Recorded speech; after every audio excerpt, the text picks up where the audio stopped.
having?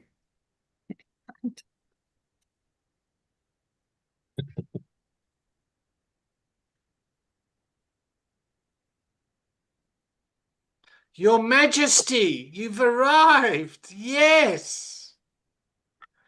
I presume you're talking to me. Obviously.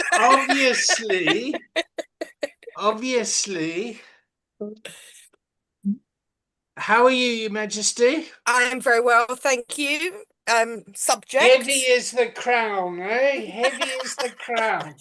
Very heavy, very heavy. No, it's all good. I'm all good. Thank you very much. All right. Okay, let's go. Let's kick off. Let's start. You all know we're being recorded. Yeah. Why are we being recorded? For training purposes. For training purposes? What did you say, Daisy? I didn't say anything. Oh, okay. What would you say? Because you want to make content from this afterwards that you've To make just explained. content, yeah. Okay, what else? To reduce stigma. To reduce stigma. Okay, what else? Because you can. Because we can, yeah, so you might as well do it. Yeah, it makes our lives easier. Yeah. And also to make this content available to more people. So people know what we're actually doing and people can be get on the same page around what the role of a recovery coach is, what the role of a peer mentor is, what the role of a professional lived experience recovery organization is, and how you fucking show up there. Yeah? So if you're not over 18 and you don't like swearing, you haven't been warned, don't watch this. Is that right? Yeah. This series contains sex, violence, and content might be triggering. Okay, so welcome to the days of our lives. All right, who wants to start the check-in? Jade, you start, because I want to hear how your share went. I was about to ask, why do I need to start? Yeah, it was okay. It was scripted. No. How are you checking in first? Oh, my sorry, how am I checking in? Angry, sad, and a little bit of indigestion because I've just ate a jacket potato really quickly. So that's how I'm checking in. But me share from Friday, my first ever share, went better than I thought. Yeah, it's quite happy. Great. Who are you tagging? Daisy, please. Thank you. I'm not sure how I feel today. I feel a bit today. I don't know why. I'm really, really up and down. I feel really, I don't know, maybe I've had too much coffee. I feel really pent up. Other than that, great. I'll pass to Marcus. Yeah, I'm checking in good. I've just been out for a nice little walk. Had the conversation I wanted to have with the organisation that needs improving. I don't know how else to put that in a nicer way. But yeah, so there's some movement there. So yeah, I'm just looking forward to what this session brings as well. I will pass to Katie. Thank you, Marcus. I am checking in a little bit drained, but mostly empowered, confident, and useful. And I will tag Bally. Thanks, Katie. I'm checking in as grateful to be here. Looking forward to what the session brings. Happy to kind of be with you guys as well as always. And yeah, I'm feeling okay. Similar to Marcus, I went for a walk. That was good. The sun's out, felt a bit of heat on me, and yeah, feeling positive for this afternoon. Cool. Okay. So just very quickly, Marcus, does the organization that you spoke to want improving? Yes. Great. So they want to be improved. Yes. They just don't really, know. really want it. There's no lived experience, and they don't know how to. Like, they ask these questions to the wrong people. So they're asking questions to professionals and council workers, and they're not asking their clients, people that have successfully moved on from their service. So yeah.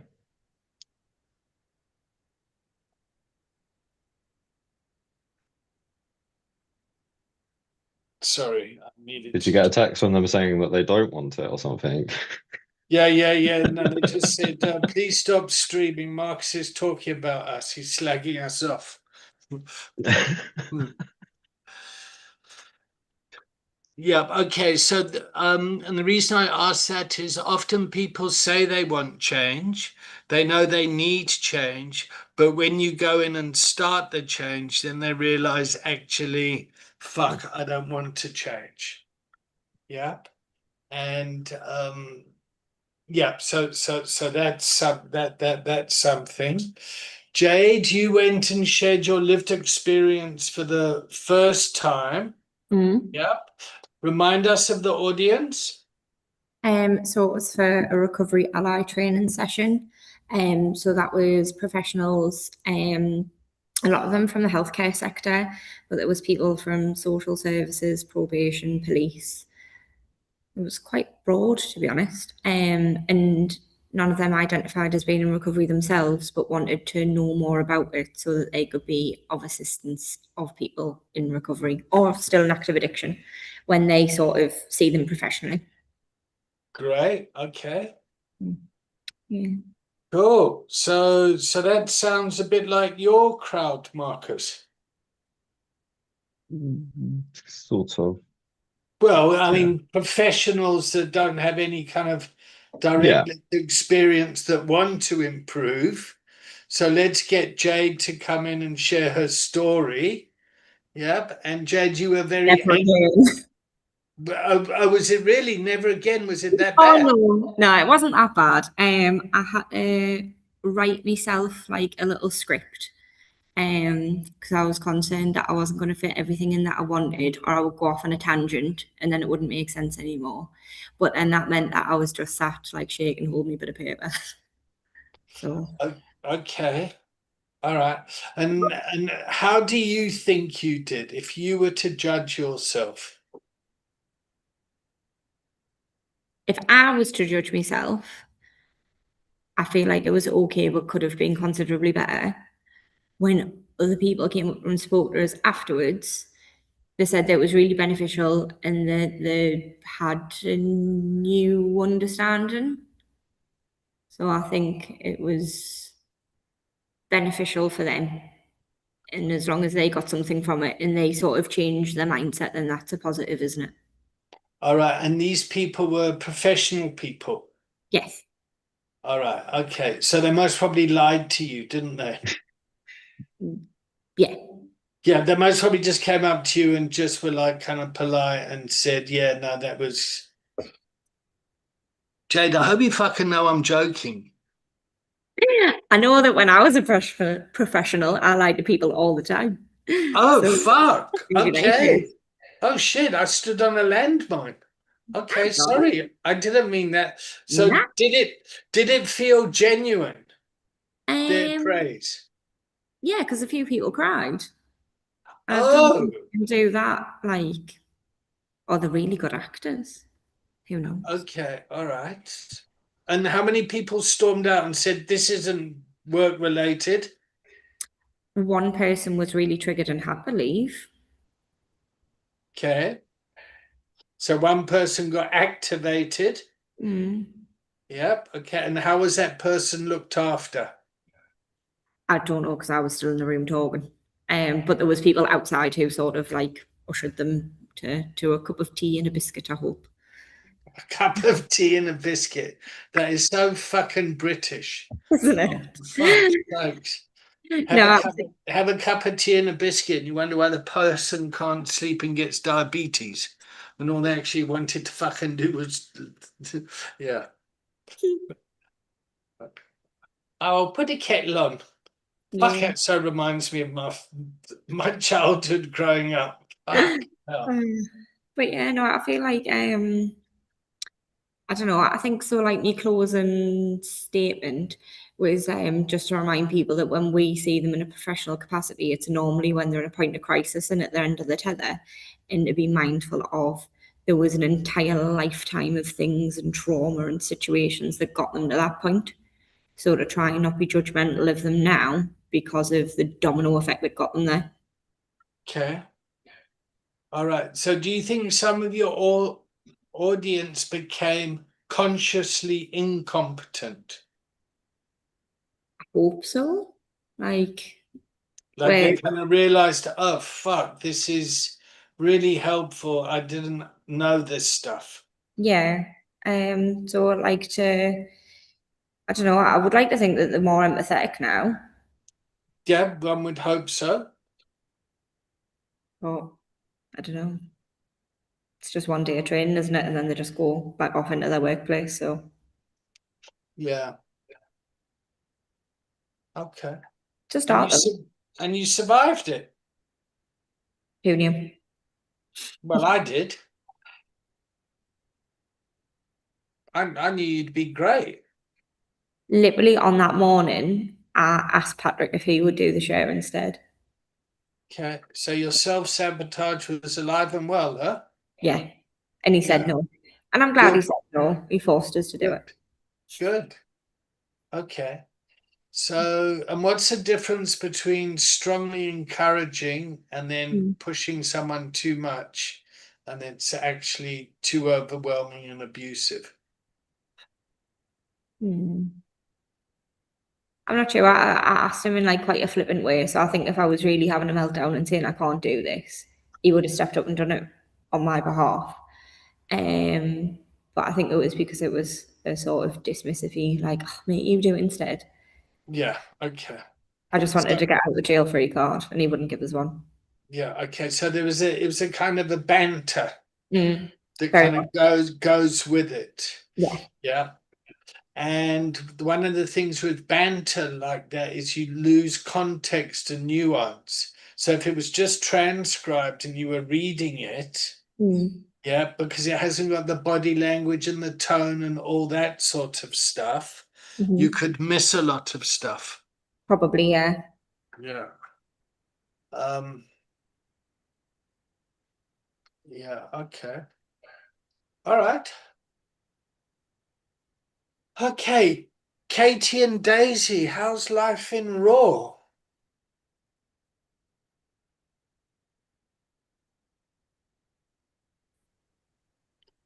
Lots of learning.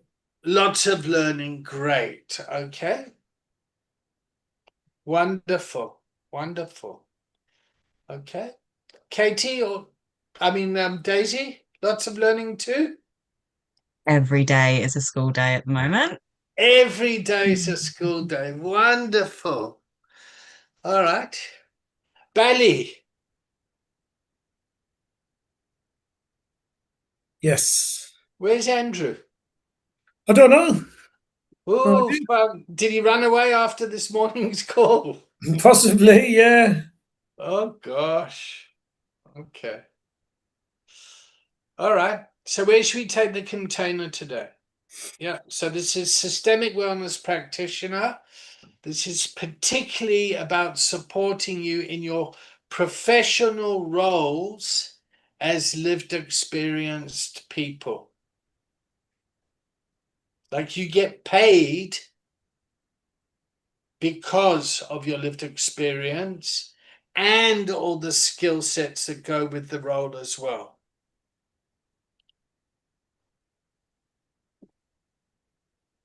I was quite interested at Jade's check-in that she felt angry and sad. So I wondered if maybe there's something we could address or support Jade with. Don't know how to word it other than like my integrity is being questioned this morning. And it Oh, is as to whether I am lived experience or not. Yeah. So it's caused a bit of contention. all right, cool. So let's jump straight into that. But before we do that, yeah, I want to just ground you. Yeah, if that's possible, Jade. Yeah. Do I Yeah. need to take off my shoes or like what we're doing? Oh no, we're not going into all that fucking eat peace, love, brown rice, being known. It's like, yeah. So first of all, what's coming up for me is I want to get defensive straight away and fucking go, what the fuck are you talking about? How dare you question our integrity? Like, are you fucking stupid? Thank That's you. that's what comes up in me, yeah. And but what I want us to do is to go beyond that and to kind of work out how we can live professionally with those projections that are going to come onto us. Yeah. Yeah. Because that's the environment that we're going to be working in. People are going to be questioning and judging and throwing away these remarks all the time. So hopefully this is a space that can give us a bit of thick skin around this. Does that make sense? That's what I just wanted to ground us in. Yep. We do. All right. Okay. So do you want to give us? So we'll do data, judgment, feelings, or data, feelings, judgment. Yep. So data is you're in a court of law and you're just reading the transcript. Right. Okay. Yep. So I came into work at 9 a.m. on the 23rd of the 4th, and I was approached by person so and so, person so and so said the words blah blah blah, Yeah. dot dot dot. So just give us that part. Okay. So I came in to work this morning and people said the community member had put videos on TikTok about our service, and saying that, you know, we weren't very good. I haven't seen the video, but I think it was deleted quite quickly. It was slander essentially. I know I was named in it. And they said that they know that some of the staff members in Gateshead still use substances and are in genuine recovery. Great. Okay. So the data is I came into work this morning, somebody approached me, told me there was a video on TikTok that was critical of the service and my name had been mentioned in it. Yep. The video has since been deleted. Yep. And then the statement was made and people still use in that service. Okay. Is there any other data? Not to my knowledge, no. No. It's TikTok videos, and then now they don't exist anymore, so I can't even look at them to see what was exactly said. Yeah. Okay. So. Okay. All right. So let's move on to how are you feeling, or what are your judgments? Which one do you want to go first? Feelings, because I think it's easier. Okay. I was furious. I was just really angry. Angry. And I felt like me efforts were being dismissed because I'm trying Okay, really. that's a judgment. Oh, sorry, that's where I'm going from. Yeah, it's fine. So I just want to know what the feelings were. So I felt angry. Yeah. Yeah. Any other feelings? Probably like just really disheartened and sad because I'm trying hard. Sad. I felt angry and sad. Okay, great. Sorry, I'm having to plug you in. Yeah, so, and kind of like, what's the point? Like, why am I trying so hard? Okay, so that's a judgment. Yeah. What's the feeling? I don't have any like guilt or shame or anything else surrounding it, I don't think. It Okay, was so no fear, no joy, no guilt and shame. bit of fear, to be fair, actually. Oh, a bit of fear, Yeah. okay. Because of the All right. potential consequences. Yeah, so maybe a bit. Okay, so no joy there. Absolutely not. It's not like, oh fuck, I've gone viral on TikTok, yay. No. No, okay, cool. All right. So I'm feeling angry, which is boundaries. Mm. Yep. I'm feeling sadness, which Yeah. is compassion. Mm. Yep. And then fear, which is intuition, seeing into the future. Right. Yeah. Yep. Okay, great. Now let's go to the judgments. What are the judgments? Okay, did you see the body language there? There was a breath and a yeah. So that's us. So it's a good question. When the body responds like that, good. Okay, keep going, Jade. You're doing great. Thank you. So I think like the figure is for me job. Obviously. Okay, great. So the fear is I might lose my job. Mm-hmm. Yeah, it's like, oh fuck, I haven't got lived experience, I might lose my job. Mm-hmm. Okay, great. Anger is like, how dare they have that opinion? Okay, who the fuck do they think they are? Mm. Okay, are you okay with me changing the language a bit? Yeah. Yeah, and the reason I'm doing that is I just want to turn up the volume. Mm. Yeah, so we can just kind of see, just kind of get, okay? Mm-hmm. And then just sad that like I'm not, I don't know, I just thought that they didn't think so little of me, but apparently they do. Okay, so I'm sad they don't like me. Not even that they don't like me, you don't have to like people, but just to have that sort of respect for people. Okay, so people don't respect me. And I don't even, I know respect's earned, but to be sort of slandering someone's, you know, at least be civil, bare minimum. And it's the opposite of that. Okay, so you should treat me with respect. The respect that I give them, yeah, it should be two-way. It should be two. Okay, yeah, okay. Because I don't think I've done anything to deserve this. Okay, I don't deserve this. I don't deserve this. And respect should be two-way. Mm-hmm. Yeah, okay. So the respect should be two-way, feels like an anger quadrant. Mm-hmm. Yeah. I don't deserve this feels like a Sad, yeah. sadness, a compassionate quadrant. Yeah. Mm-hmm. So a boundary quadrant and a compassionate. Yeah. Okay. Yeah. Any other judgments? That I think it's because they're maybe not as in recovery as they would like to think they are. And maybe Okay, it's because so they're your judgment is fuck, they're not in recovery. Okay, all right. Like they might be abstinent of all substances, but maybe it's mentally they're not very well. Oh, okay, cool. So there's part of you that goes, fucking hell, they're not in recovery.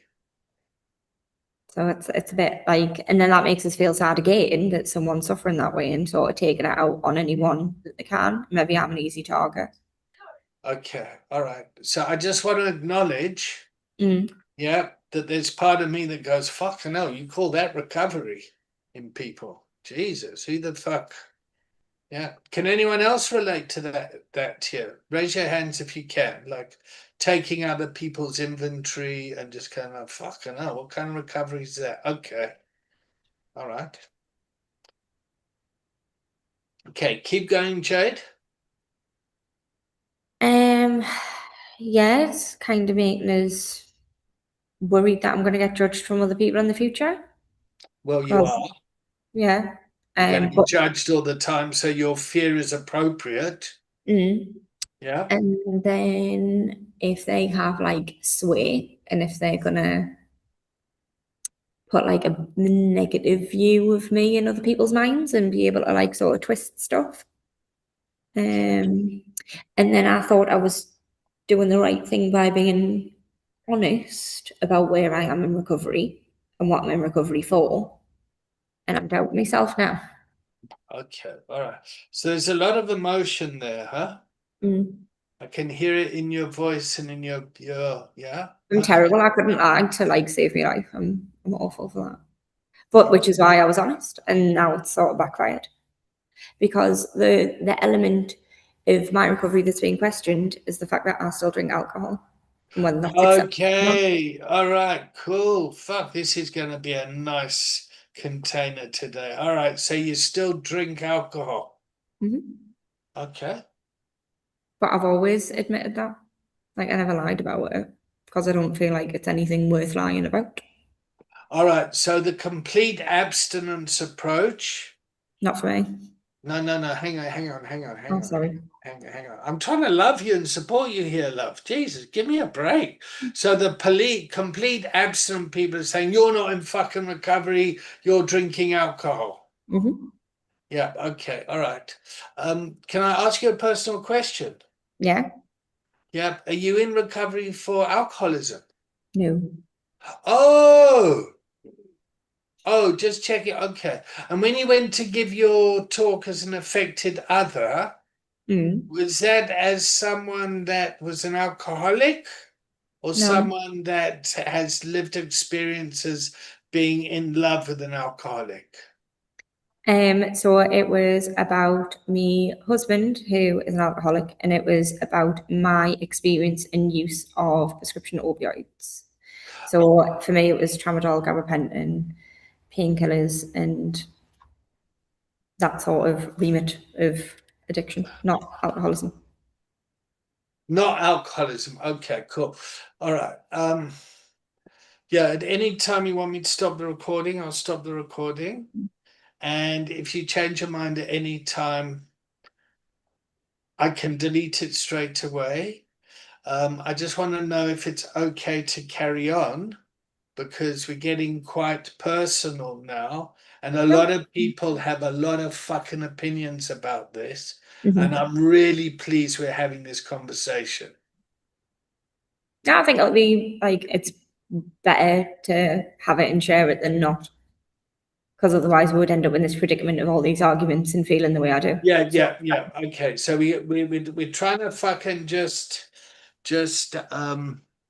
We'll power through. Hey? We'll power through. That'll be fine. No, what we're trying to do is to keep you safe as a professional in an organization, as a lived experienced organization, to do their job. Yep. Okay. And to just get a bit of your personal medical history, first of all, is a violation of your kind of human rights. It's nobody's fucking business. Yeah. However, saying that, people always seem to have some sort of fucking opinion around this. Yeah. So you have used opiates in the past. Yeah.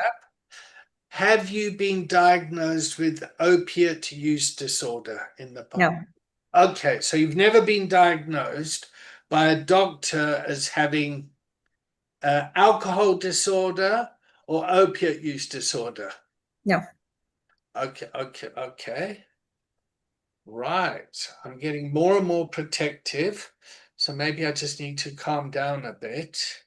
And I tell you what's getting me is how the stigma around this stuff has fucking fucked me up personally. Yeah. So after 15 years of complete abstinence of everything, I started drinking again, and they came and took my kids away. Okay, so this is a thing. It's a fucking thing. Yeah. Oh, okay, so so now I want to cry because I'm angry and sad that this stuff happens. Yeah. So I'll come back online in a second. No, don't say sorry. I'm so grateful this is happening. Yeah.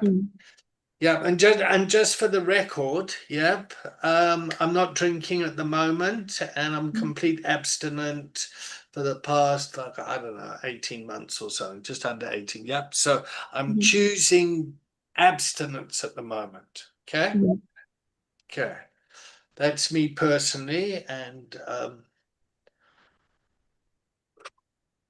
think I'm getting ready to bring it back to you.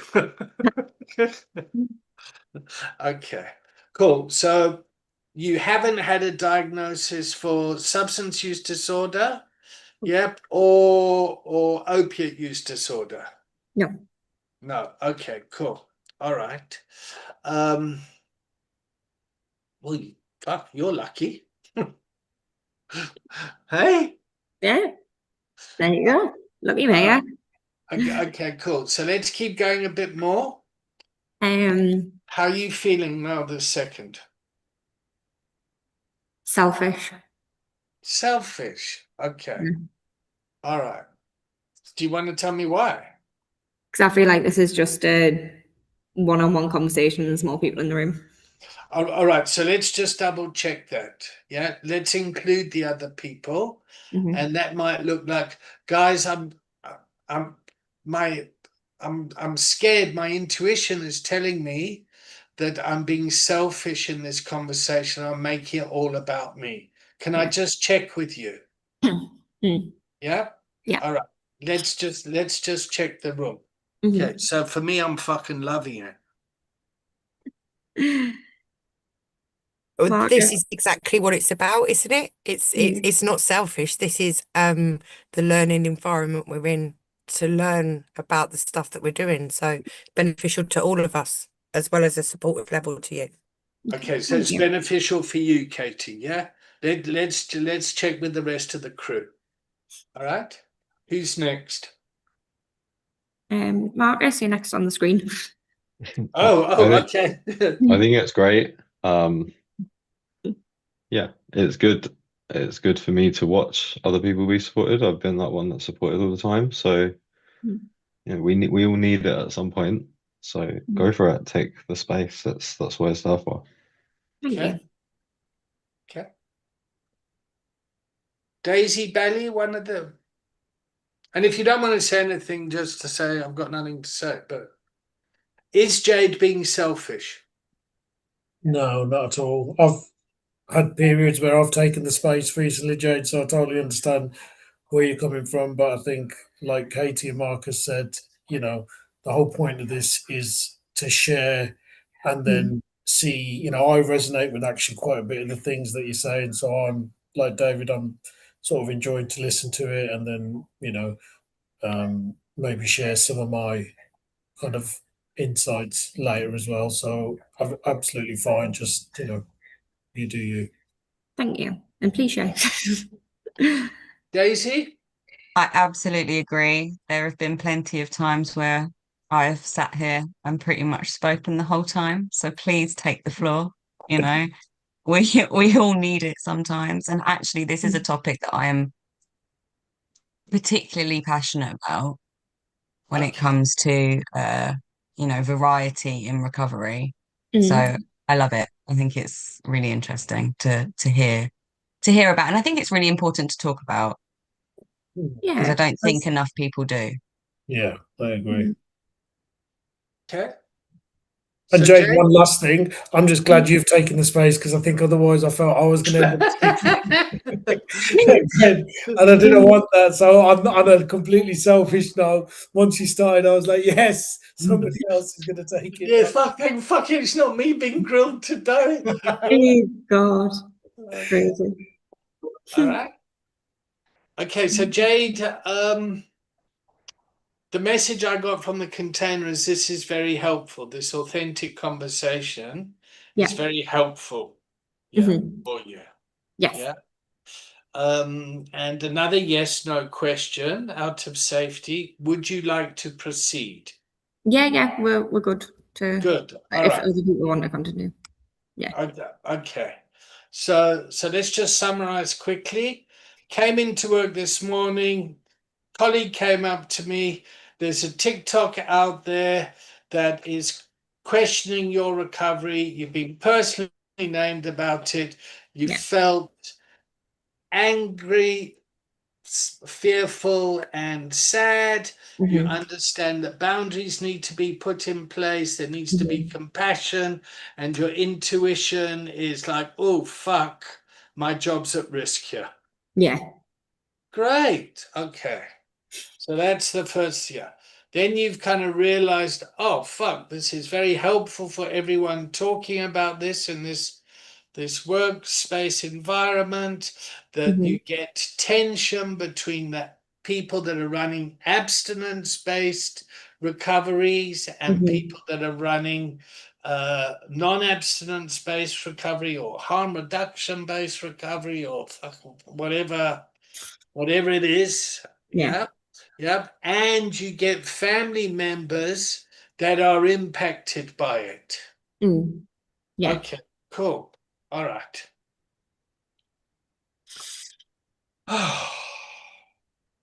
Mm. And I think it it makes us fearful of being honest again in the future. Great. So the consequence of that is if I'm honest, I put myself at risk. Potentially, yeah. No, you do, love. Trust me. Oh, sure. Okay. I've done it all the time. I've been incredibly naive at times. Mm. Gone in peace, love, brown rice, and I've been taken out. But then you're told to work an honest program, so it seems counterproductive. Yeah. That's people being manipulative because they're a bunch of. Is it Tuesday? Was it Yeah. was it any relation to sharing at the event you shared at? Was that No, recorded they or don't know that I've streamed, done that. or so it wasn't like a backlash of jealousy or anything like that? No, it wasn't. But I don't know. I don't know if it's just because I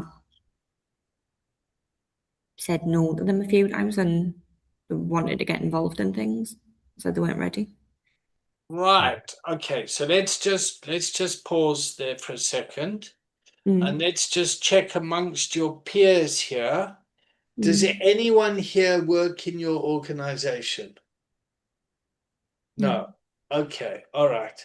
So from your peers that work in this field, yep. Mm. What I would say is when measuring a role, yeah, Mhm. you are looking for the person's ability to function and do that role in a professional way, Mhm. not what they're doing in their personal time. Yeah. That's what I'm saying that's how people are judged in the workplace. Yeah, the workplaces have policies and yeah. So what is your organizational policy around illicit substances and legal substances? Mine personally. No, your workplace. No, like as in my workplaces, like because obviously we're all working. Yeah. Recovery Okay, got Connections you. policy. Yeah, so for anything that's legal, so if it were like alcohol, that there's you can drink. It's not you don't have to be 100% abstinent.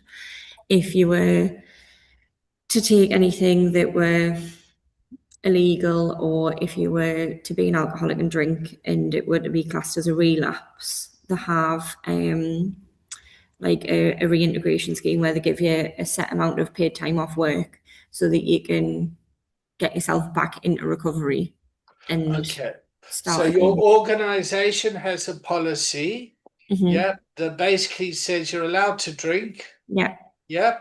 unless. You're allowed to take legal substances, Mhm. yep. But if you got a problem or if it becomes a problem, we have a policy in place where we look after you. Yeah. So we take you out of the environment to protect the Mhm. organization.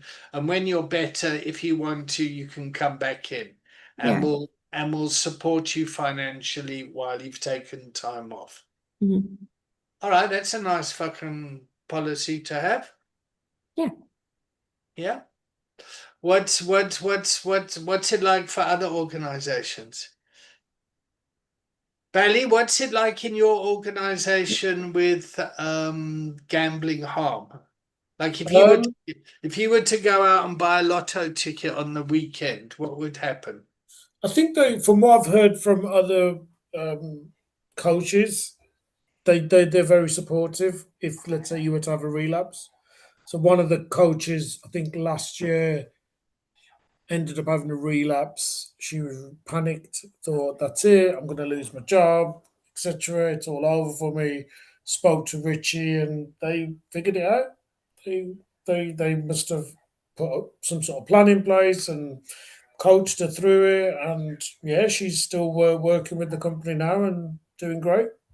So I think it very much depends. I think it would depend on whether somebody's done it, is sorry, wants to fix, or they're saying, I think it might be a different thing if they were saying, well, I'm gambling again and I intend to keep gambling. I think that would be a problem.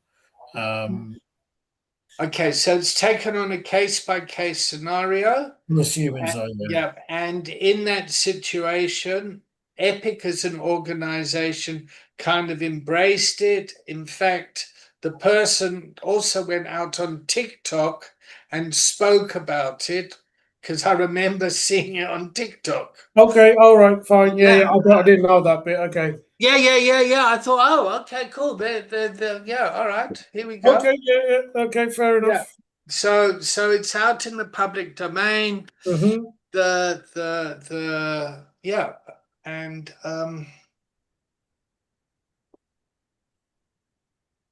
yeah, okay. Other people want to Daisy, Katie, have you guys got a policy? Yep, we do. Yeah. Our policy is very similar, actually. It's very, on a case by case basis. Okay. We obviously our organization doesn't prescribe abstinence, so it's more to do with what you identify as your problem substance. Mhm. But we very much go down the route of trying to support people as long as they are, they're wanting that support. We do have a kind of, if you're using drugs and alcohol while you're at work, like, while you're in your role, say working with a member or whatever, it might be different, but it is on a case by case basis. Yeah, I hope that wasn't too wrong. Katie's just left. Katie's going, no, fuck, you can't tell anyone that fucking hell. No, okay, so your policy sits in much more in the harm reduction space. Yeah, for your people that work in your organization. Yep, or volunteer in your organization. You meet people where they're at and you encourage them on that journey from addiction to harm reduction to abstinence, possibly. If they want it, yeah. Yeah. So Yeah. meet you where you're at. We're on a journey. Yeah, great. Okay, cool. All right. Marcus? Yeah, so I don't know about the last company that I worked for, but they don't have a lived experience policy. So I Okay. guess they're not too versed on that. But the place I volunteered previous to that, I relapsed and my head was chopped off on the block there and then, never to be allowed back again. And they even questioned whether I should be using their services. And I was like, you're a homeless charity, for fuck's sake. So So how do you relapse in a homeless charity? Like you become homeless again? yeah, Sorry. basically. I mean, and are they a homeless charity or are they a substance use charity? Or are they like a bit of both? Are they what like I mean, we're still trying to work it out. I guess it's Exactly. the nice Okay. answer. Okay, great. Okay, cool. All right. Yeah, so where I'm staying, if you don't mind me sharing my experience, yep, it's I'm in a place and I'm choosing complete abstinence. Yep.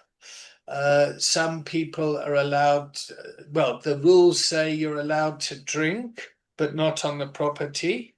So you can drink, but not on the property. But if you use illicit substances, we'll help you for a bit until we don't, and then you get kicked out. And I've watched those policies being tested, yeah, by the people that make use of it. Yeah. So it's really interesting. Recovery is the one fucking thing that everyone seems to have an opinion about. Even fucking Donald Trump's now said antidepressants are shit. Ibogaine the answer. Thank you, Africa. We're going to give Ibogaine to all our veterans, and we're going to fast track psychedelic treatment in the US.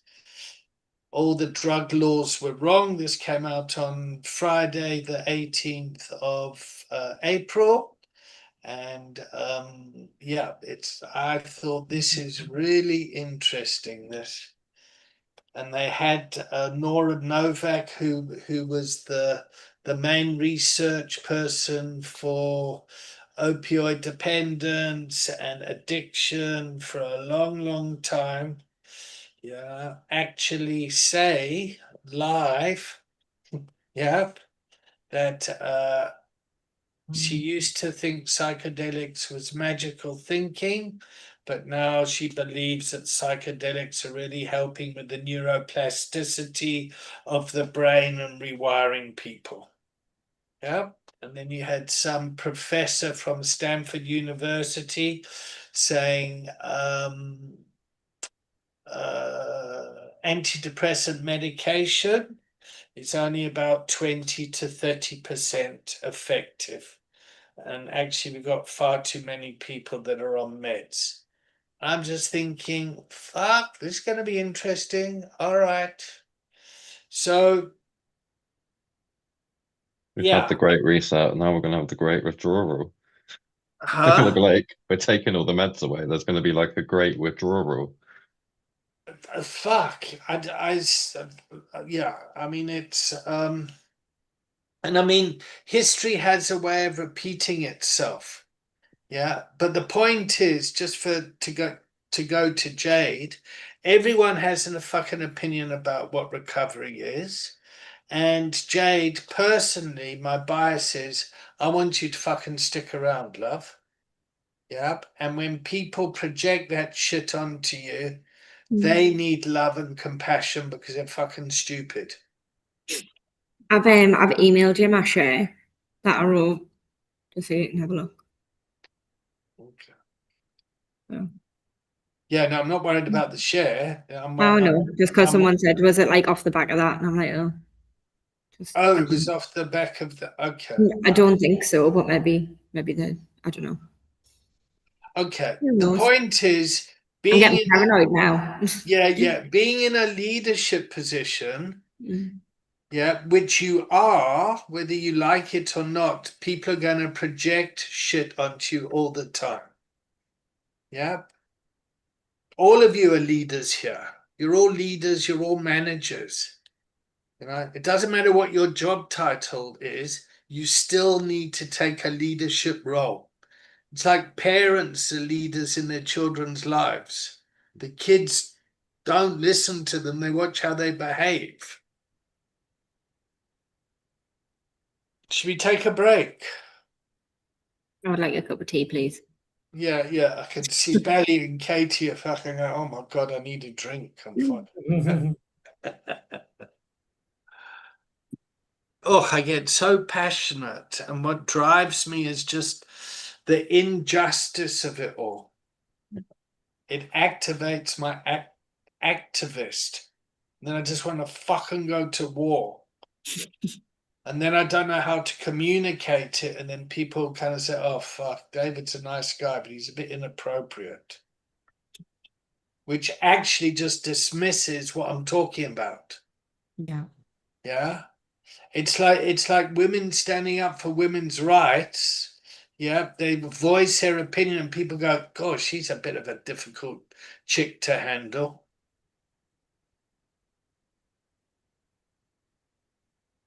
All right, let's take a break. See you at how long should we take, Jade? Is it 10-minute vape, a 5-minute vape, a 10, please. Can we come back at 5 past? yeah, great. That's work for everyone else. Thank you. Thank God I'm busting for the loo.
Is it time? I still got a minute, haven't I?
Yay!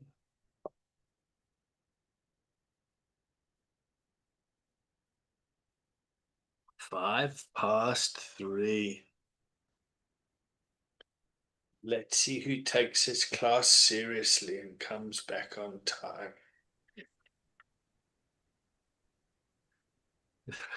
Dave's got...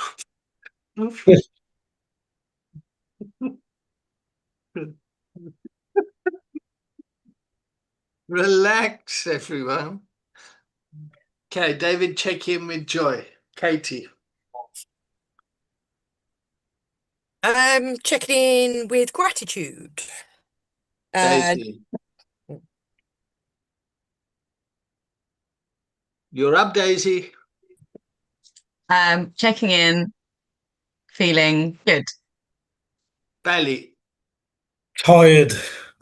Tired. Marcus. Yeah, I'm starting to flag. Starting to flag as well. Jade. Lighter. Lighter. Good.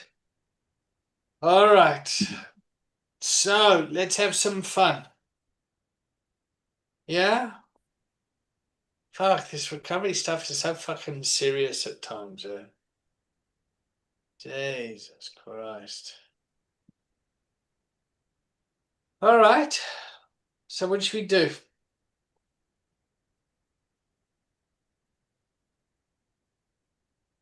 You want to finish early? Yeah. Yeah. Yeah. Should we go till 3:30? Perfect. I've got another meeting then. Yeah, that'd be Oh, good. yeah. All Yeah. right. So should we go for another 20 minutes? And Yeah. then that gives Daisy 5 minutes to get ready for other meeting. Spot on. Yep. Sounds Yeah. good. All right. What did I just do?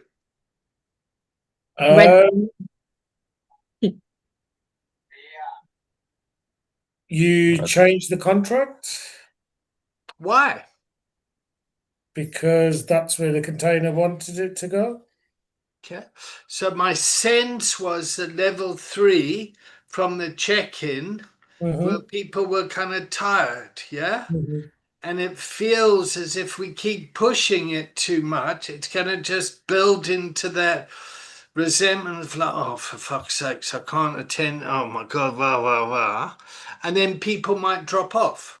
Mm-hmm. Yeah. So, and also we can do that as coaches. Mm-hmm. Yeah. As long as it's in service of the client. Okay. However, okay, don't rub it in, Daisy, with all your fucking yawning there. That's just being bloody horrible. That's just rubbing it in. It's like, okay, all right, we'll finish at 1:15, okay? No, all right. So let's capture some. What did we learn today? Got any jokes? Any fucking nightmare clients that we can laugh about? Any kind of. I think for me, I was reflecting on what Jade said, and I think with my sort of personal experience as well, what kind of I've experienced with lived experience organisations is just it just circles back to just people are full of shit. They really are. And one thing that I started to become uncomfortable with was so this is when I took on another senior corporate role back in the commercial sector, that I just wasn't comfortable other people essentially being able to dictate the path of my life. Um, And that's when I was like, I'm not working for anyone ever again. I'm just going to work for myself. So I'm accountable to myself, because when I'd gone into this senior role, they were in the shit and they brought me in to try and sort out the sales team. And not only did I feel I did that, but a couple of, I mean, there was people here who'd been in the industry like 19, 20 years. But when I kind of problem solved the issue that they had in terms of why they were kind of bleeding so much money, and it was mainly down to the enrollment process, rather than me being rewarded for saying you've found the problem and you've also got us a solution and did the solution, their actual answer was to make me redundant. So I was just like, just yeah. So, and it's That similar to it's such a fucking corporate story. it's such What bullshit. the dynamic is, yeah, the outsider comes in because there's a problem.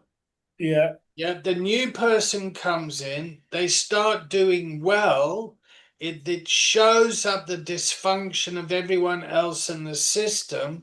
yeah. So the new person gets blamed and kicked out. Well, it wasn't even that they'd been doing well. I brought it up in the A. So I started in the January. I brought it up in the April board meeting, and the operations director took like significant offence to it that I brought it up there. And I was like, well, it was my first role that senior. I was like, well, where the fuck else am I meant to bring it up? We're the people shaping the kind of company and direction.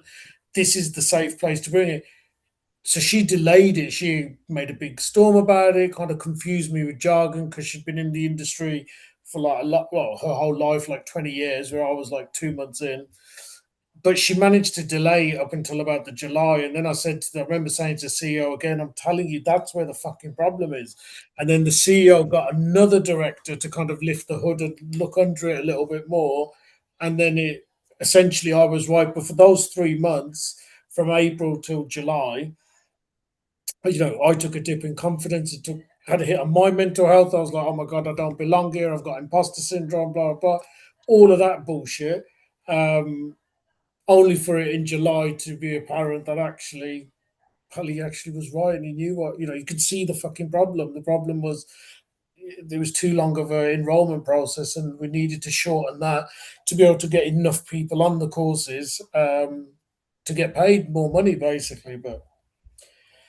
And it just reminded me of that, Jade, when you was kind of talking about it and you were saying, well, now you don't know what's going to happen with your job. And it's just like, and I'm kind of in a similar boat, even with that Epic as well. And it's just bringing up those feelings of, what, I'm just really done with kind of having my life direction in somebody else's hands, that today I might be flavour of the month. Tomorrow they don't like the smell of my aftershave or the way I've cut my hair. And all of a sudden it's like, well, let's get him out, and then that has a knock-on effect to my livelihood, well-being, and everything else. Barry, when your aftershave smells like whiskey, it might work in the gambling harm space, but you might have a problem in some of the other organizations. Yeah, possibly.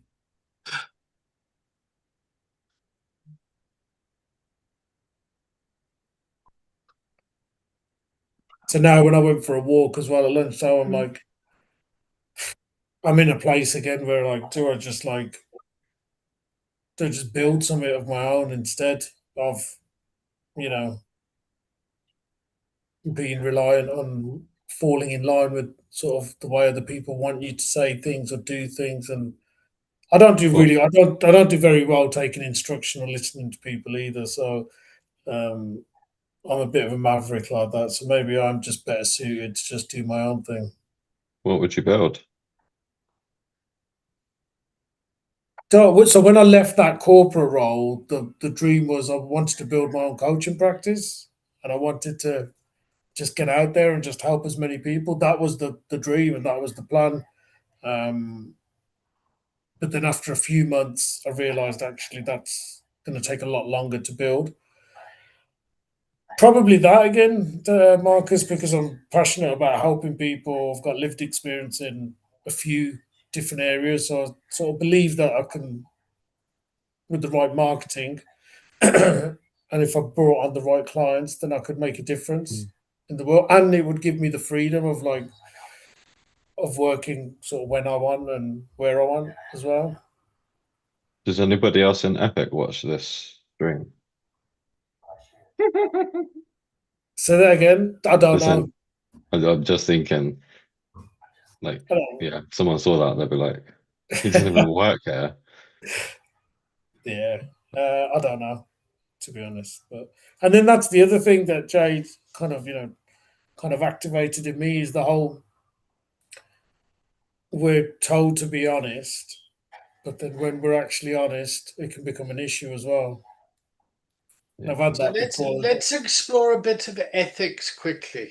Yeah, we've got 10 minutes, right? Yeah.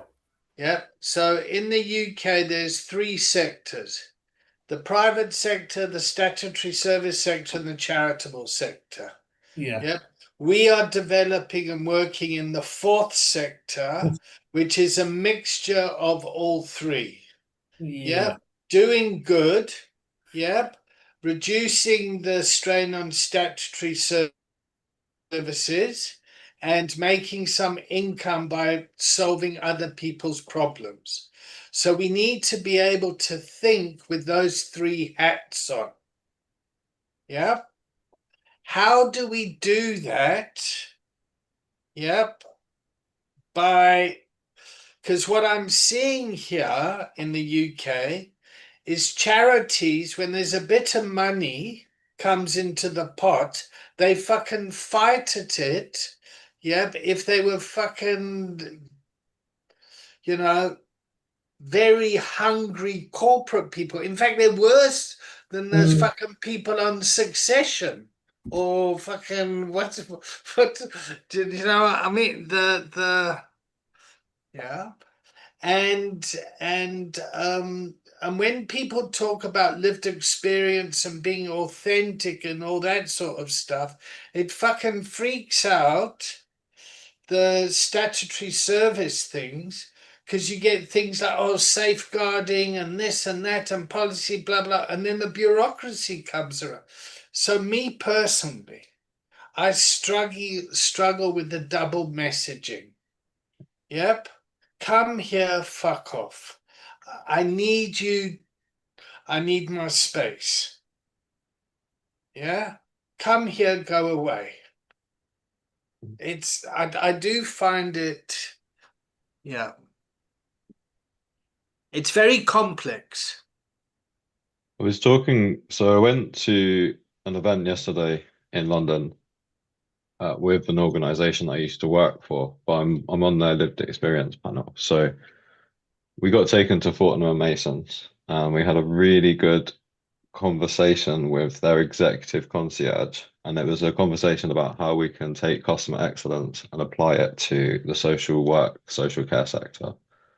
And the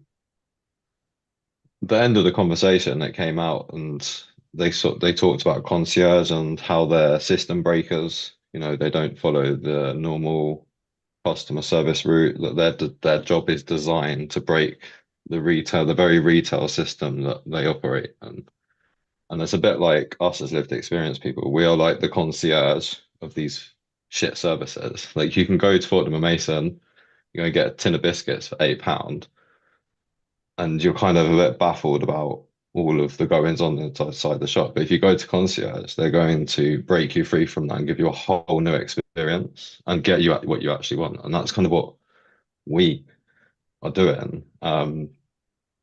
So yeah, like, most difficult customers, with these statutory services, we just screen them out. It's like, they're too difficult to work with.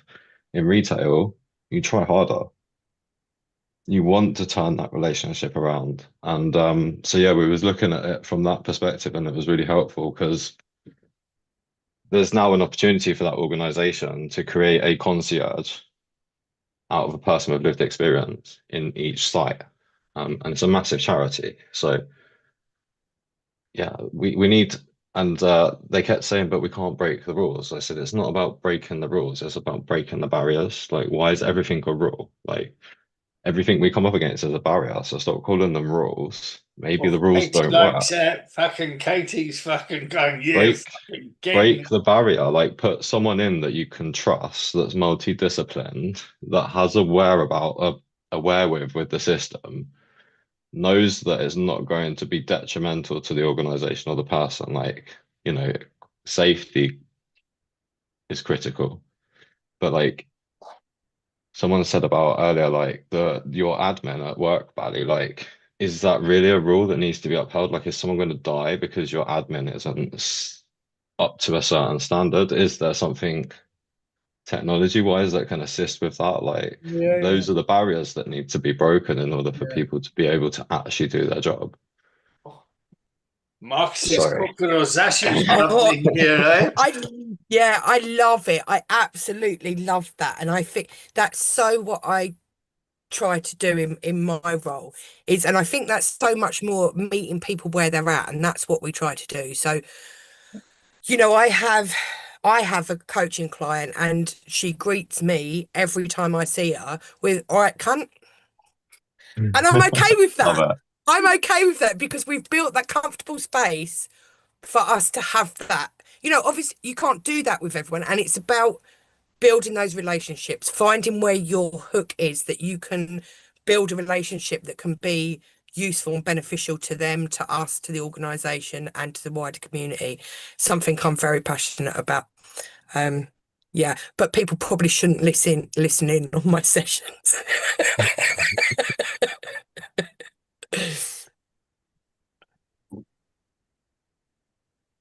So Great Katie, concept, Marcus. Loved it. Yeah, so how can we go forward and create a concierge within, like, that person that can tailor pick a package for you? Like, wouldn't that be amazing? Isn't that what social workers used to fucking do? Yeah. Yeah. The food was amazing, but they hosted us a bunch of addicts. I was all right, so I broke free from the 12 steps, but all the other 12 steppers were like, they've put us in the wine cellar. I was like, it's Fortnum Mason. Like, look past the wine. Go taste the fucking food. There's plenty of coffee. they've Yeah, it put was. us in the wine cellar. Yeah. That's Yeah, why so you're whining. it's an amazing experience. I don't think I'll come across something Excellent. like that again. But yeah, really, really beneficial. Wonderful.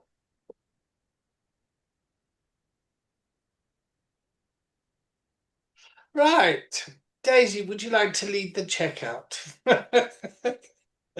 Yes, please. Yes, please. I'm feeling good. I feel really tired. I've still got 2 more meetings after this. So wish me luck. But no, it's all good. I've enjoyed today. What's your takeaway today, Daisy? I think